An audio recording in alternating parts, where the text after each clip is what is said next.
Let's start sa ating text ng ating message ngayon patungkol po sa ating mga tatay. Ayan, so nakafocus po yung ating mensahe patungkol sa kanila. At syempre, titignan natin kung ano dapat ang ginagawa ng tatay din para magkaroon ng tinatawag na matatanggap, benefit. Di ba? So, yun po yung ating focus ngayon, yun po yung ating direction ng ating message. So, ang ating text ay matatagpuan sa pinaka-familiar na verse sa Scripture. Alright? So, I hope na makikita natin in a different light ano po yung verse po na to. Okay, no? Na dapat nakafocus ang ating mga tatay din patungkol sa verse na to. Okay, let's all read together yung familiar na verses natin. Okay, all of us, come on. Okay. Produces this kind of fruit in our lives. Diba? Napaka-specific. Ano sabi daw? Ano yung mga yon? Yan po yung love, yung joy, yung peace. Nandyan doon po yung patience, sabi niya, kindness, goodness. Nandyan yung faithfulness, gentleness, and self-control. Sabi niya dito, tingnan mo yung karugtong, there is no law against these things. Wala nang dapat na atupagin daw natin patungkol sa command ng ating Diyos na dapat po nating isaalang-alang sa buhay natin, kundi daw po ito. Yeah? So dyan daw po tayo nakafocus, yung character natin, yung buhay natin, dapat dyan po tayo nakafocus. Now, kung titignan natin, marami po tayong mga sharing, teaching, patungkol po doon po sa nabanggit na enumeration. Okay? Yung love, joy, peace, patience. Yun. Napakadaming preaching po natin. Ang focus natin about love, ang focus natin about joy, about peace. Nakakalimutan natin yung source ng love. Na magkakaroon ka lang ng love kung wala po yung nagpo-produce ng love. Alright? So, kailangan po natin intindihin yun eh. Kasi kung hindi, na-miss natin. Na-miss na natin lahat. Kasi ang gusto lang natin, maging loving, maging, peaceable, di ba? Maging joyful, maging kind, maging good, maging faithful, magkaroon tayo ng self-control. Hindi na mangyayari yun. Kahit na super ganda pa yung preaching natin.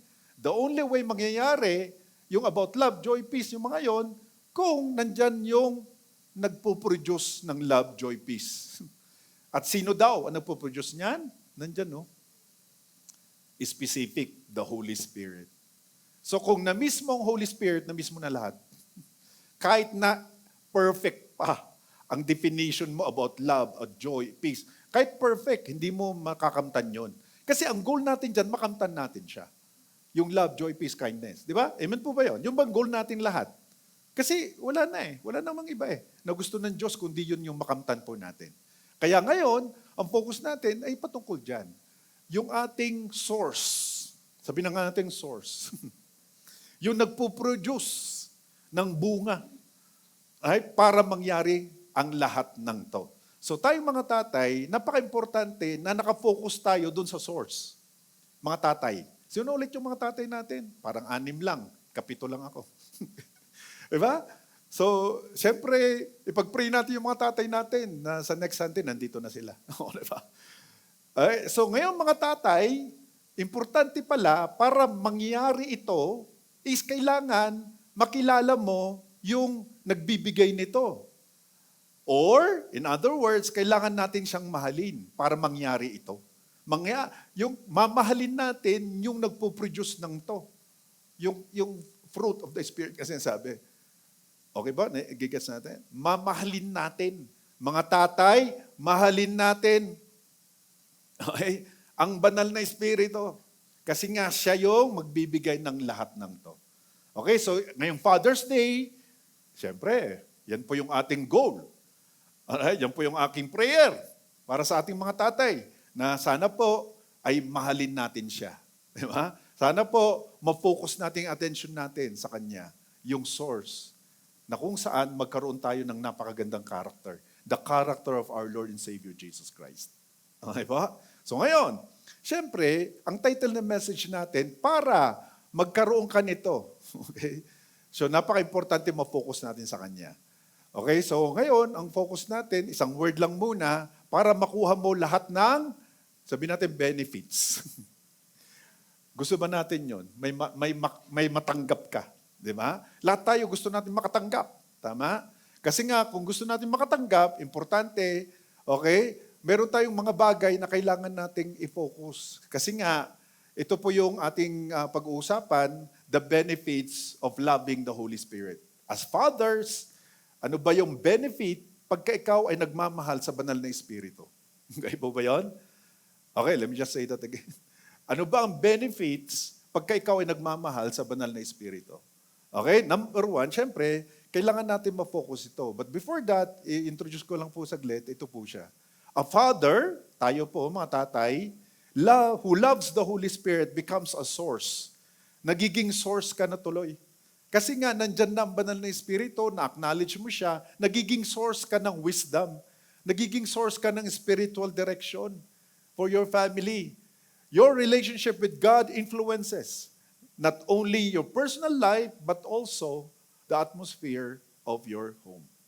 So ngayon, when a father walks with the Holy Spirit, his children experience love. Siyempre, may peace, may discipline, may godly leadership that leaves a lasting legacy for generations. So, ibig sabihin, hindi lang ngayon, even for the future. Meron kang legacy na pwede po nating maiwan kahit na sa mga anak natin. Okay, so number one, benefit if you love the Holy Spirit. Number one is the father will lead his family with wisdom. Okay? So meron pong tinatawag po nating karunungan. Ano bang difference ng knowledge at saka wisdom ulit? Ang wisdom ay siya yung application ng yung nalalaman. Meron kang alam, okay? So ngayon, i-apply mo yon. Yun yung wisdom. Pagka in-apply mo yung kaalaman mo, nagiging wisdom yon. Ikaw nag-aral. Yung pinag-aralan mo, in-apply mo, wisdom yon. Kumbaga, alam mo, ang apoy ay nakakasunog. Ang wisdom ay alam mo kung ano yung use ng apoy. Okay? So ngayon, ito, papakita lang po namin na the only way for you to have the wisdom, all right, from God is through loving the Holy Spirit. So, you as a father will lead your family with wisdom. So ngayon, the Holy Spirit gives wisdom in making decisions. Alam mo, napaka-importante yun sa atin, yung mga decisions natin. Kasi, minsan, di ba, kung tayo lang, napapalpak kasi ang decision natin. Sino sa inyo nagpumalpak na? Parang ako lang yata. Marami na tayong kapalpakan sa mga decisions natin. Pero alam nyo po, ang good news, hindi ka na mapapalpak. Hallelujah. Bakit? Kasi po ang source ng wisdom para hindi ka mapalpak sa mga decision mo ay ang ating God, the Holy Spirit. The divine person of the Holy Spirit. Now, bakit kaya palagi nating binabanggit about the Holy Spirit? Kasi nga, okay, si Jesus mismo ay binanggit niya ang Holy Spirit, pinakabilin-bilinan niya sa atin. Pinakabilin-bilinan niya na kailangan natin mahalin siya. Kasi nga naman din po, alam niyo ba na hindi natin maabot ang God the Father? Hindi rin natin maabot si Jesus? Ang pwede lang natin maabot is the Holy Spirit. Okay, naintindihan nyo? Kaya po, pinakabilin-bilinan ni Jesus yan. I will ask the Father, He will give you another helper. Siya yung tutulong sa atin. And then sabi niya sa John 16:7, if I go, I will send Him to you. So pinakabilin-bilingan talaga kasi nga siya lang yung maabot natin. Walang paraan para maabot mo si Jesus. Wala ding paraan para maabot mo ang God the Father. Ang pwedeng maabot, sino? Kaya nga ginawa niya yung katawan mo bilang kanyang templo. Kasi siya lang ang pwede natin maabot. Kaya ang tawag doon, intimate friendship with the Holy Spirit. 2 Corinthians yun, 13-14. Fellowship of the Holy Spirit. Communion of the Holy Spirit. Siya lang ang pwede natin maabot kasi. Okay ba? Are you getting this? Kaya palagi nating ine-emphasize to. Kasi siya lang ang pwede mong maabot. So siya lang ang pwedeng makapagbigay ng tulong sa'yo. At wala nang ibang makakatulong sa'yo as far as God is concerned. Ang banal na Espiritu lang. So kung na mismo ang Holy Spirit Na-miss mo na lahat. Wala ka na ring fruit. Wala ka ng love, wala ka ng joy, wala kang peace.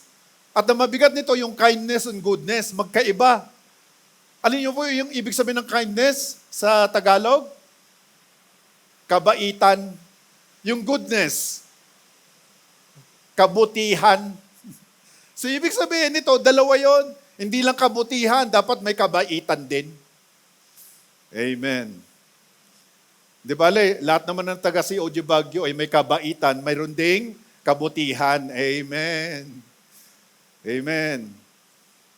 Di ba? So ngayon, syempre tayo, di ba, kailangan natin dalawa. Hindi pwedeng kindness, hindi pwedeng goodness lang, kailangan din may kindness. At mabigat nito, may self-control. Hindi mangyayari yon kung hindi mo makilala yung source niyan. Kaya nga, yun ang palagi natin na-emphasize. Pagising mo sa umaga, banggitin mo siya, good morning, Holy Spirit. Dapat kinakausap mo siya. Kasi nga, fellowship with the Holy Spirit nga. Diba? Siya yung pwedeng nating maabot, mga kapatid. At wala ka nang pwedeng maabot.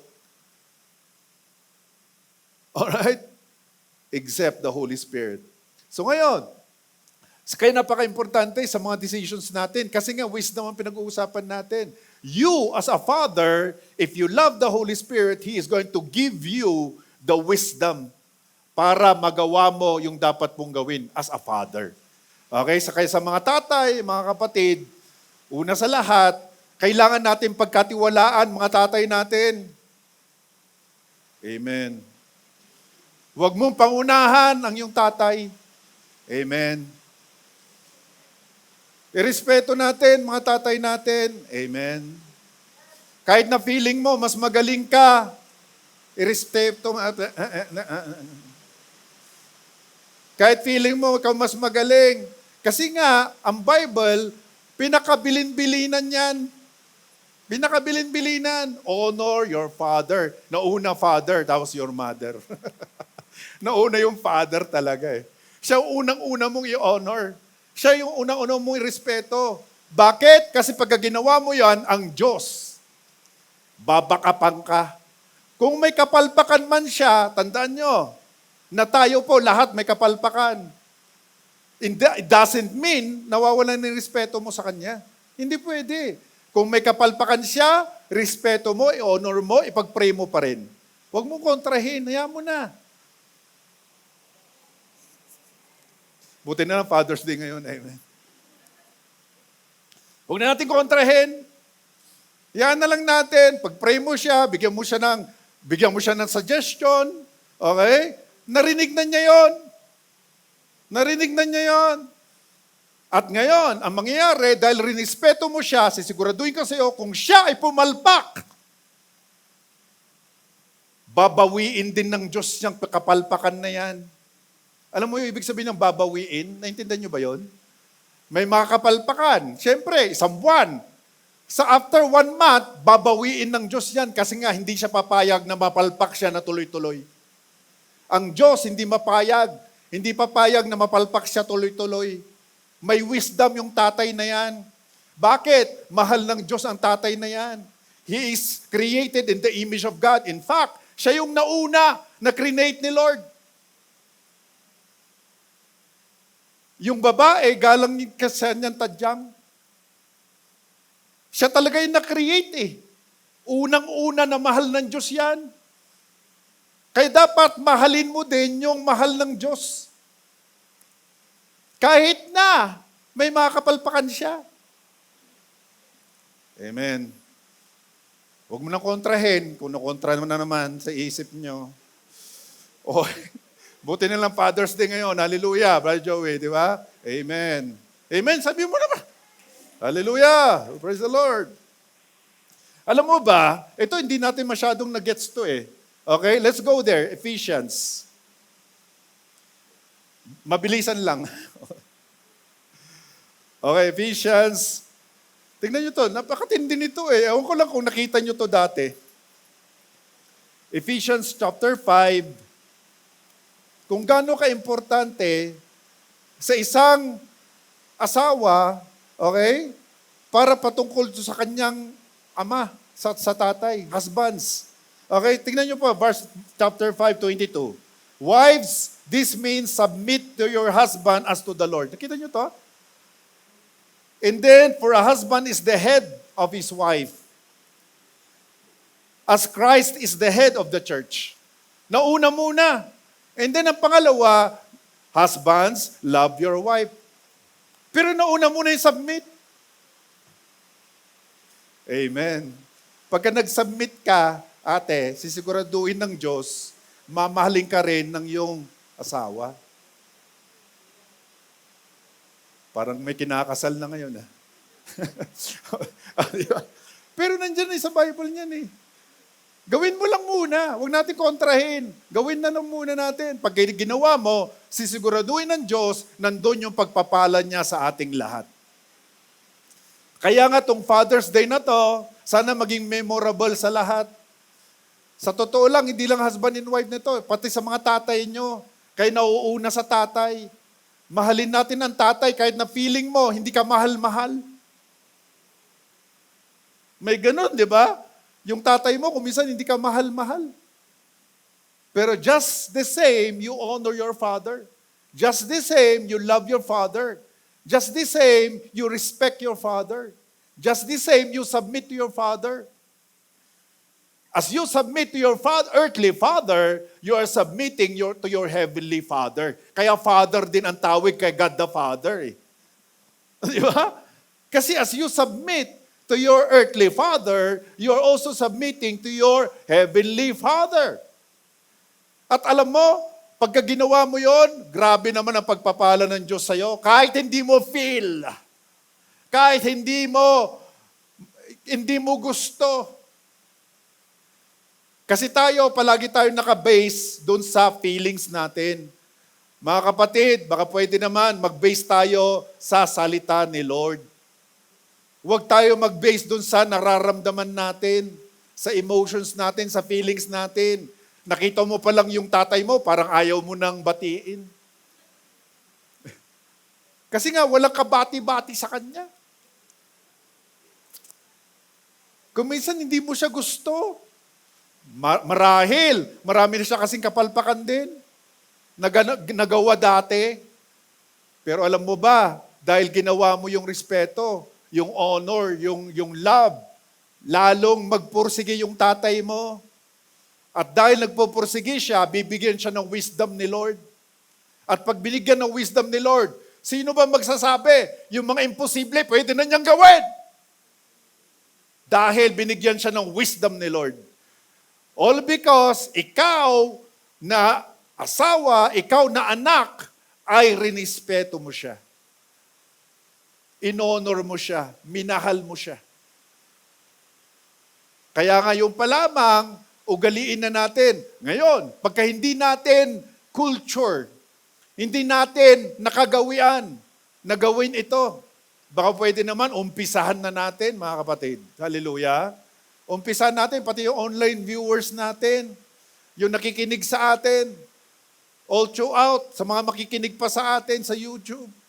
In Jesus' name. Pwede ba natin baguhin ang culture?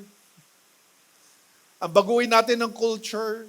Ang culture, nauuna ang tatay, bago nanay, and then mga anak. Irespeto natin ng todo-todo. Kahit feeling natin, marami na siyang kapalpakan. Mga kapatid, pagka ginawa natin yon, sisiguraduhin ko sa iyo, hindi natutulog ang Diyos. Hindi natutulog ang Diyos. Alam niya yung ginawa mo, anak. Later on, hindi mo ba alam, magiging tatay ka rin? Ikaw na daughter, hindi mo ba alam, magkakaroon ka rin ng asawa? Magiging president yun. Pagka umpisa pa lang, hindi mo na rinespeto ang iyong tatay. Ngayon pa lamang sa ating Tatay's Day, sa ating Father's Day, as you love your Heavenly Father, you should love your earthly father. Sabi nga, yung Heavenly Father nga, I love you, Heavenly Father. With all my heart, I honor you. Hindi mo siya nakikita eh. Pero yung earthly father mo, nakikita mo. Pagka kinuha ni Lord yan, sisiguraduhin ko sa iyo, magtatalumpisaw ka sa iyak. Ay, tatay, ba't mo ako iniwan?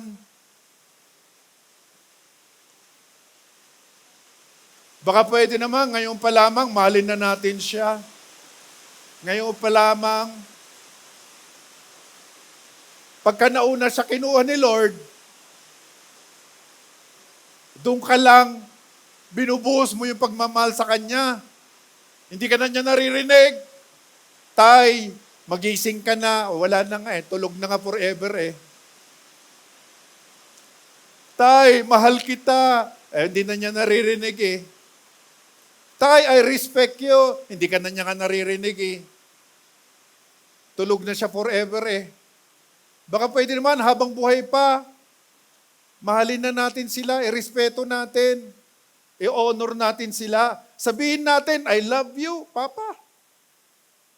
Hindi mo kasi nakagawian yun Baka pwede naman, gawiin mo na. Baka pwede naman, praktisin mo na ngayon. Praktisin mo na. Kung ikaw, anak na lalaki, magiging tatay ka rin. Hindi mo na na-practice ngayon, sisiguraduhin ko sa'yo, baka hindi rin practicein ng mga anak mo. Baka maganda, ma-practice natin, napakaganda na ugaliin natin. Yung super respect para sa ating mga tatay.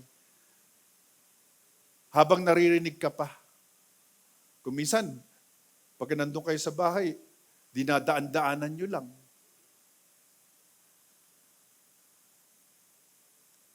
Pagkahingi ka lang ng allowance, doon mo lang siyang nakausap. Pero walang kang hihingin, kung minsan dinadaan-daanan lang, baka pwede naman, huwag naman natin gawin yun. Kasi pagka ginagawa mo yun, ganun na rin yung relationship mo to the Heavenly Father. Pareho lang yun. To the Heavenly Father and the Earthly Father. Kaya baka pwede naman. Pwede lang. Kung pwede lang. Kung pwede lang. As far as the Bible is concerned, kung pwede lang, irespeto natin ang mga tatay natin. More than anyone else on this earth. Sabi natin, the greatest father of all. You are the greatest father. Sa isip mo lang, hindi mo nga nabanggit Baka pwede naman, banggitin natin. Amen? Amen. Hallelujah. Nandito ba kayo? Okay. Okay, so mamaya, baka pwede ugaliin na natin, gawin na natin. Sino sa inyo may tatay pa? Oh, wow, dami pala. Grabe naman. Na-embrace ba natin siya kanina? Nasabi ba natin, mahal natin siya? Huwag lang yung embrace mo para masabi mo, mahal mo siya. Sabihin mo, I love you pa. Kahit na napakahirap sa'yo. Baka itong year na to, magawa mo na. Dati hindi mo ginagawa Hindi natin ginagawa, di ba? Dati. Baka pwede naman ngayon na, baka pwede mo nang gawin.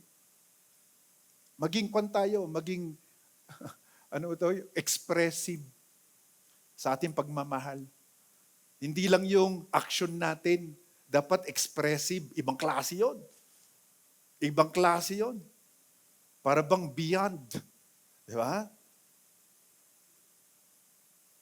Baka mauna siyang kunin ni Lord. Siyempre, ngayon pa lamang, sabihan mo na. Kasi ako, nung nagkaroon ako, siyempre, yung tatay ko, di ba? Hindi naman kami naging close noon. Hindi naman kami naging friend noon, yung tatay ko. Hindi kami masyado nag-uusap. Di ba? Yung tatay ko. Hindi kami close masyado. In-express mo lang, pero hindi mo sinasabi. Pero alam mo ba, nung kinuha siya ni Lord, grabe naman. Parang gumuho ang buhay ko. Hindi, totoo. Hindi ko pa nasabi to. Hindi ko pa na-share to. Pero ngayon, sinishare ko na. Gumuhang buhay ko. Actually, nung libing na, grabe, iba pala yung feeling na wala na pala siya. Iba pala yung feeling noon, yung nandyan siya, nandyan lang naman Kaya mo na. Pero nang wala siya, ang dami mo na sinasabi. Alam mo yon? Parang hindi mo kakayanin. Kaya sinasabi ko sa inyo, ngayon pa lamang, ipakita na natin yung pagmamahal natin. Tuloy-tuloy, sabihin mo rin. Para marinig niya, baka mas mahaba pa yung buhay niya. Amen. Absorb natin. Hallelujah. Amen. Eto, matindi to sa Romans 8:14. Sabi niya dito, gusto ko lang pong basahin dito saglit. Romans 8:14. Kasi may karugtong to eh. Okay, let's open our Bibles. Hallelujah. Magdala kayo ng Bible niyo. Romans 8:14. For all who are led by the Spirit of God are children of God. Ito, may matinding sinabi dito sa verse 15. So, you have not received a spirit that makes you a fearful slaves. Instead, you receive God's Spirit. Ang receive mo daw, the Holy Spirit, when He adopted you. Sino nag-adopt sa'yo? Ang Holy Spirit ang nag-adopt sa'yo. Ang tindi, ano? Ang Holy Spirit ang nag-adopt sa'yo. Tapos sabi niya dito, God's Holy Spirit, when He adopted you as His own children. Now we call Him Abba Father. So nangyari, inadopt ka ng banal na Espiritu para you can call the Heavenly Father Abba Father. Grabe, no? Wow, ganun pala yung sequence. Para bang yung nangyari kay Jesus, di ba? Noong nandito siya sa mundo, He was conceived by the Holy Spirit. Hindi siya napunta dito sa mundo without the Holy Spirit. Ganon din sa atin. Hindi tayo magiging anak ng ating Heavenly Father without the Holy Spirit. Grabe. At ngayon, inadapt tayo. Kaya tayo anak ng Diyos. Children of God. Why? Because of the Holy Spirit. Siya yung nag-adapt sa atin. Siya yung nag-seal sa atin. Ay, ito, siya, ikaw, anak na kita. Pero paano? It's by the Holy Spirit. Kung baga kay Jesus, conceived by the Holy Spirit, tayo mga Kristiyano, adopted by the Holy Spirit. Nakita niyo po yung sequence doon? Ganun po yung sitwasyon. Kaya ganun dapat ang pagmamahal natin sa banal na Espiritu, mga kaibigan, mga kapatid. Huwag natin ipagsantabi ito. Kasi pagka pinagsantabi mo yan, nawawala na kaagad. Hindi ka na pwedeng maging anak ng Diyos. Syempre, ang goal natin maging anak ng Diyos. Pagka anak ka ng Diyos, hindi ka niya pababayaan. Hindi ka niya iiwan. At hindi niya matitiis na ikaw ay mamoblema.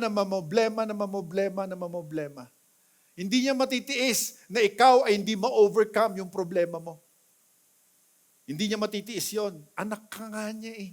Naging anak ka na niya by the Holy Spirit eh. Adopted ka na bilang kanyang anak. And now, you are co-heir with God. Lahat ng ari-arian, pwede nang ipamana sa'yo. May mana ka. Hallelujah. May mamanahin ka. Bakit? Anak ka eh. Ano kaya kung inadapt ka ni PBBM?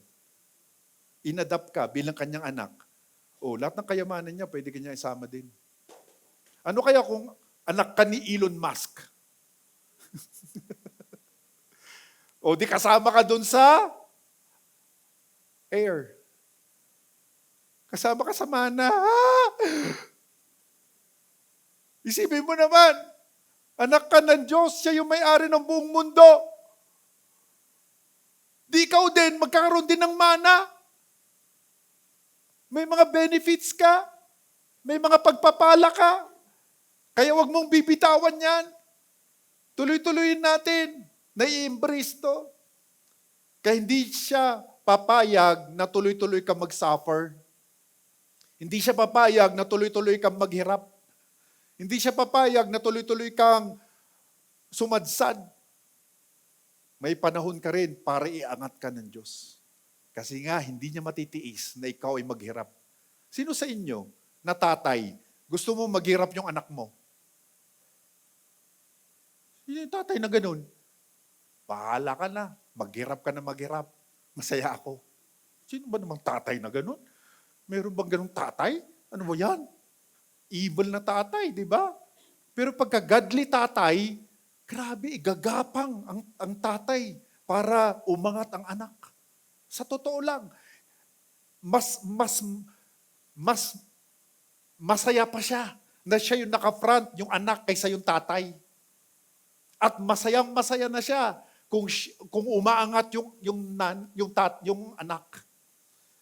Proud na proud siya. Parang siya na rin yun. Basta siya umangat, hindi na importante ako. Ganun ang tatay. Yun yung normal na tatay. How much more to your Heavenly Father? Siya yung tatay mo rin. Kaya kapatid, hindi ka niya pababayaan. Kung ikaw may pinagdadaanan ngayon, sisiguraduhin niya, hindi siya makatiis para iangat ka rin. Hintayin mo lang. Darating din yun. Kaya pagka minamahal mo ang banal na Espiritu, sisiguraduhin ng God the Father na ikaw ay iangat din niya. Kasi nga, hindi siya matitiis na ikaw ay sumadsad sa sitwasyon mo. Sino sa inyo may pinagdadaanan? Parang lahat tayo, di ba? Sa relationship, sa finances, sa health. Yan yung tatlo eh. Kung, alimbawa, okay ka naman, well-off ka naman sa finances, kung minsan tinatamaan ka rin sa sakit eh.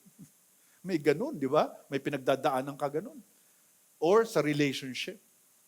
Lahat yun, pwede mong ma-overcome as you continue to be really a child of God. And the only way for you to be a child of God, nandyan ang banal na Espiritu. So that's number 1. Number 2, if you love the Holy Spirit, He creates a peaceful home. The Father who loves the Holy Spirit creates a peaceful home. May peace. Alright? Doon sa pamilya. A Spirit-filled Father brings peace instead of chaos. Okay, sa family, kung meron man ngayong chaos, sisiguraduhin ko sa inyo, magkakaroon ng peace yan. Why? Because the Father who loves the Holy Spirit, ang benefit, anong benefit? You are going to have peace. Bakit? Ang Holy Spirit kasi is the source of peace. Siya yung source ng peace. Siya yung source ng love. Siya yung source ng joy. And number 3, eto, He becomes, when the Father loves the Holy Spirit, He becomes a godly example to His children. Nagiging example tuloy siya. Okay? Sa kanyang mga anak. Nagiging good example siya. Nagiging godly example siya. Why? Atupagin mo, mahalin ang banal na Espiritu, magiging good example ka sa mga anak mo. Why? Because the Holy Spirit is the one directing your steps. You are now led by the Spirit. At yan ang magiging fruit. Children follow what they see more than what they hear.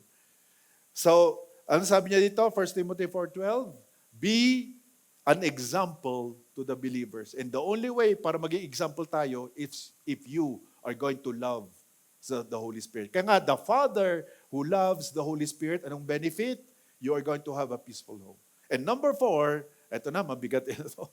Kasi tayo lahat ay dumadaan sa isang pagsubok. At alam mo ba, ang tatay gagawin niya lahat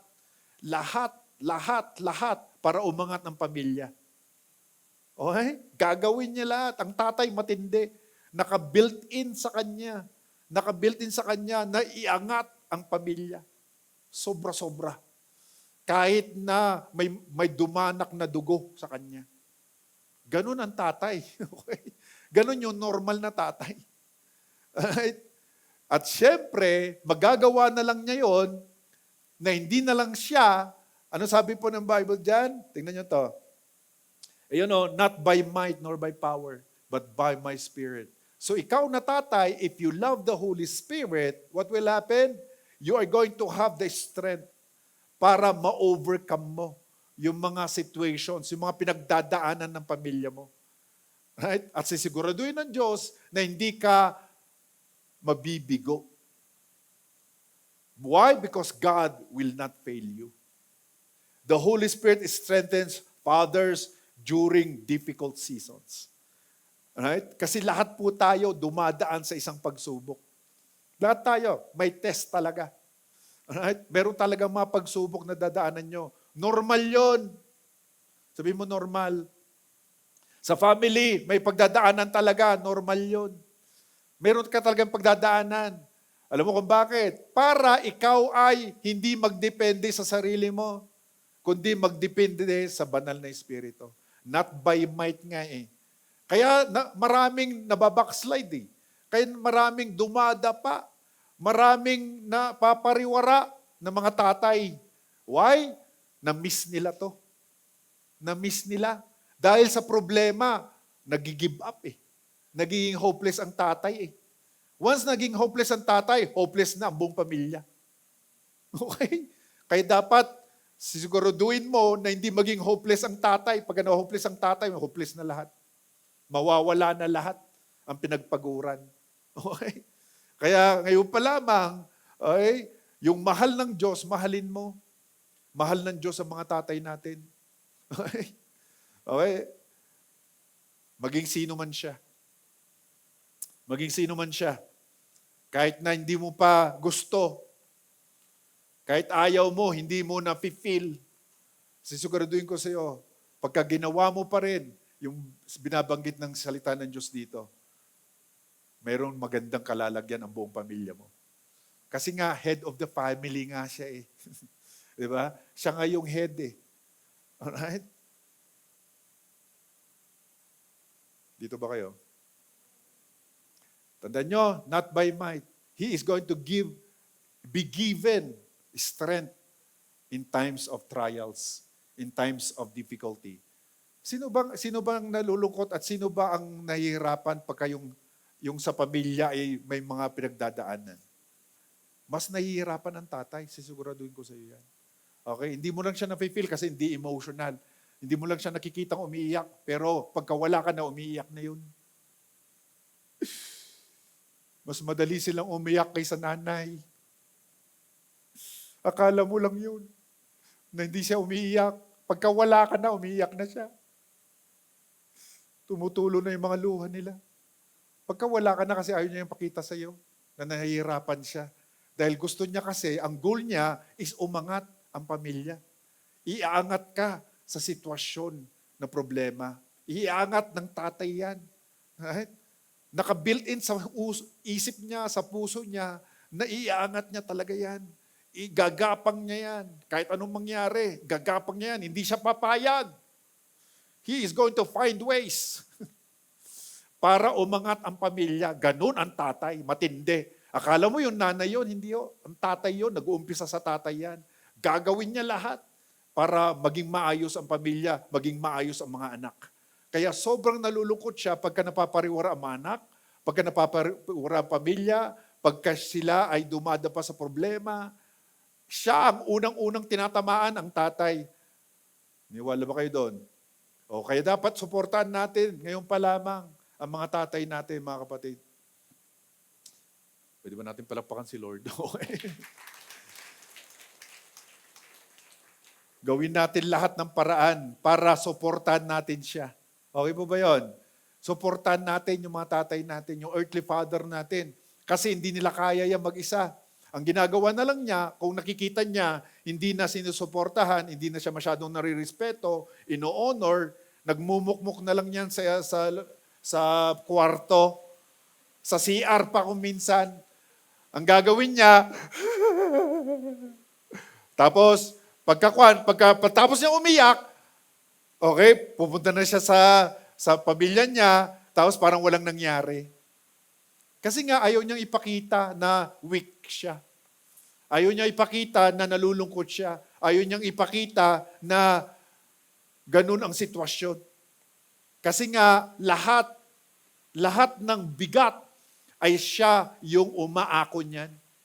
Kaya nga head of the family eh. Kung nawala ng head, buhay ka pa ba? Alisin mo ang ulo mo, tingnan mo. Kung buhay ka pa. Kaya ang tawag sa kanya, head of the family. Hindi naman yung nanay ang head yung tatay. Dito ba kayo? Oh. Kung hindi na mag-function yung ulo, ano mangyayari sa katawan? Kung dyan na lang tumitingin, naglalakad, ano mangyayari? Kayo may stiff neck ganyan. No? Dysfunction, ibig sabihin. Kaya anong gagawin mo para hindi ma-dysfunction? Magsuportahan kayo. Paano? Unahin mong suportahan ng tatay mo. At sisiguraduhin ko sa iyo, lahat ng magaganda para sa pamilya mo ay mangyayari. Lahat ng minimithi mo ay pwedeng mangyari. Why? Kasi nga, yun ang design ng Diyos. The father is the head of the family. Siya yung leader. Okay? At pagka siya ang follower, sisiguraduhin ko sa'yo, malaking problema mo. Sipin mo, yung katawan, okay, siya nauuna, yung ulo nandun sa likod. Imagine mo, sige nga, Eman, try mo. Try mo. Okay? Yung ulo nandun sa likod, tapos yung katawan nauunang lumakad. Try mo kaya, tingnan mo.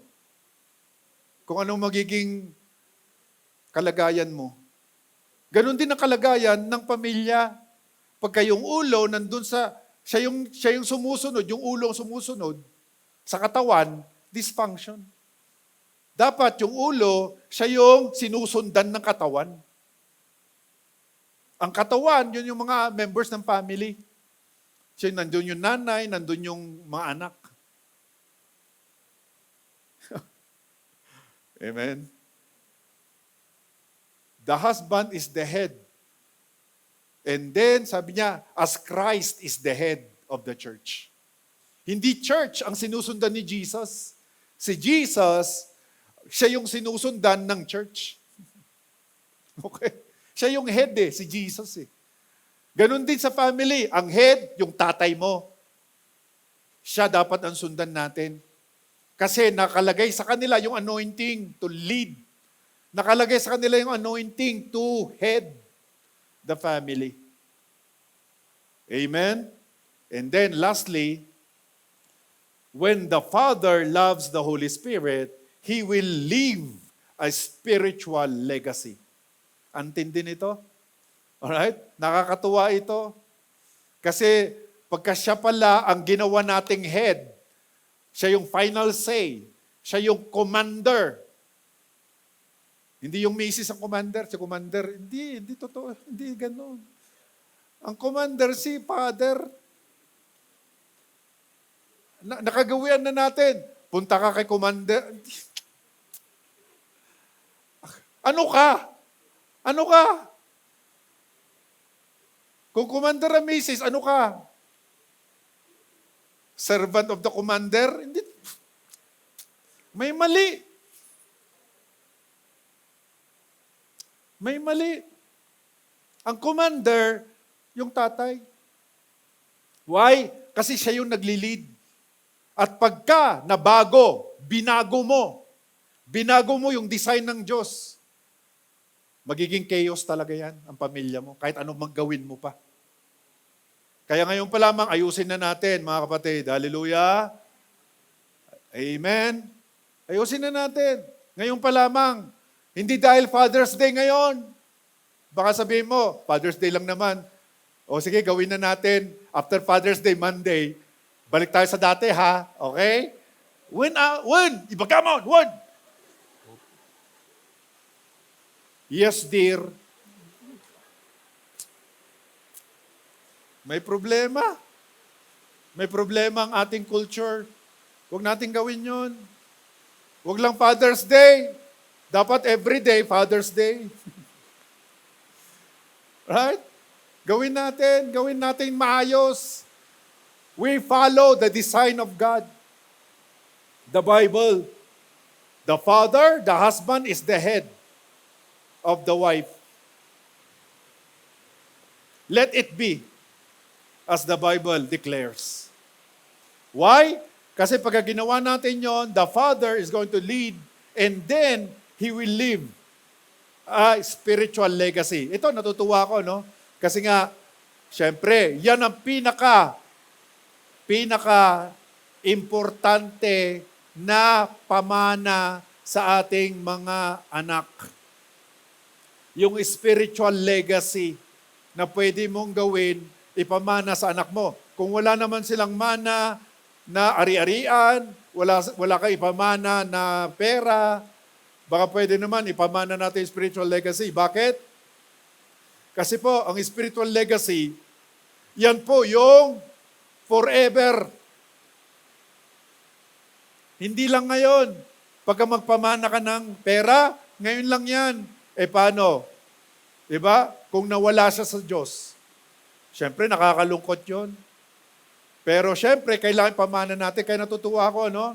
Praise God, kay Pastor Moses, exhorter na siya. Palakpan naman natin. Okay, kasi nga, di ba, may calling, di ba? So at least kahit papano, napapamana natin yung spiritual legacy sa kanya. Yung pagmamahal nyo sa akin, mahalin nyo din siya. Mahal nyo ba ako? O kahit hindi, basta mahal nyo siya, okay na yon. Okay? Amen? Ganun lang po yun. Kasi nga, nandun yung legacy. Ang tawag doon, spiritual legacy. Praise God, ano? Hindi naman natin sila pinipilit. Di ba? Pero nagka-calling na lang. Ngayon, inordain na ng Panginoon, di ba? Through our denomination, naging exhorter na siya, pastor na talaga siya, full-fledged. Wala pa naman natin si Lord. Di ba? Ang susunod doon, magiging reverend na. Ordained minister. And then, ordained bishop. Ganun yun. Di ba? At syempre, ngayon, kanina, nag-uusap nga kami. Ang ganda yung binigay ni Lord sa kanya. Di ba? Na vision para sa church. Di ba? Na kung saan, di ba, na lalaki tayo. Malapit na tayo mag 3,000. Why? Because we have a wisdom. Matindi yun. I-share niya din sa inyo. Okay, yung kanyang nakita, na nabigay na wisdom sa kanya. Okay, na someday magkakaroon tayo ng church building. Di ba? Malapit na, mga kapatid. Hindi ako nagbibiro. Malapit na. Why? Because nabigyan tayo ng wisdom. Pag nagbigyan ka ng wisdom, malapit na ang church building. Malapit na ang 3,000 na kaluluwa. Malapit na mag-grow tayo lahat. Malapit na yung pagpapala ng Diyos. Siksik, liglig, at umaapaw. Exceedingly, abundantly, more than what we ask or think, according to His power that is at work through us. Kaya yun po yung legacy, napaka-importante yon. Why? Because tuloy-tuloy tayo eh. Hindi naman tayo 1 year lang, 10 years lang, 20 years lang. Forever tayo, kailangan mai-transfer natin. Mai-transfer natin yung spiritual legacy. Sa kanila, yung apo natin, yung apo na apo natin. Amen? So, a father who loves the Holy Spirit becomes more than a provider. He becomes a spiritual pillar. In the home, his prayers protect the family, his example shapes the children, and his love for God creates a lasting inheritance of faith. So ngayon, gusto kong iwan to sa inyo mga kapatid. Itong quote na to.